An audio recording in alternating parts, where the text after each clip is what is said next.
আসসালামু আলাইকুম গাইস, আবারও চলে আসলাম নতুন একটা রেসিপি নিয়ে। আজকে তৈরি করে দেখাবো গ্লাস কেক রেসিপি। তার জন্য প্রথমে এখানে দুইটা ডিমকে আমি ভালো করে ফাটিয়ে নিব।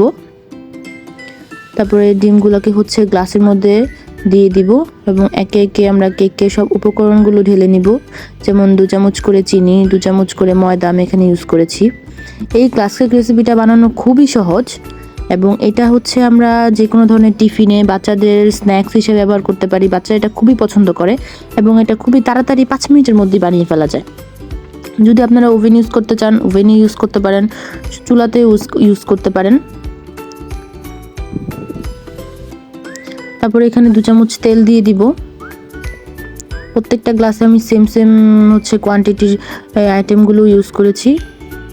তারপরে এখানে কিছুটা পরিমাণ বেকিং পাউডার দিয়ে দিব। হাফ চামচ করে 3টা গ্লাসে হাফ চামচ করে বেকিং পাউডার ইউজ করেছি,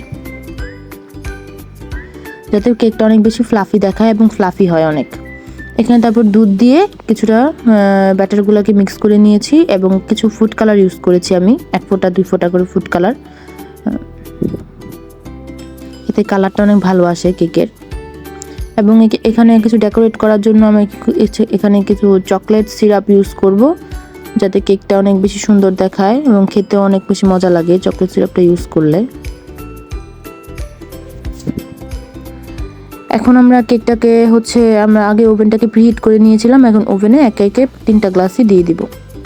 অবশ্যই এটা ইলেকট্রিক ওভেন হতে হবে। ইলেকট্রিক ওভেনে আপনারা 20 মিনিটে 180 ডিগ্রি সেলসিয়াসে এই কেকগুলো হয়ে যাবে ইনশাল্লাহ। তো প্রায় 20 মিনিট পর আমাদের কেকগুলো দেখতে পাচ্ছেন পুরো গ্লাসের উপরে এসে পড়েছে ফুলে। তো এই পর্যায়ে কেকটা হয়ে গিয়েছে, আমরা কেকটা নামিয়ে ফেলবো। এই যে আমাদের ফাইনাল লুক। তো যদি কেকটা ভালো লেগে থাকে তাহলে অবশ্যই বাচ্চাদের বানিয়ে দিবেন টিফিনে, এবং ভালো লাগলে অবশ্যই লাইক কমেন্ট শেয়ার করবেন। আসসালামু আলাইকুম।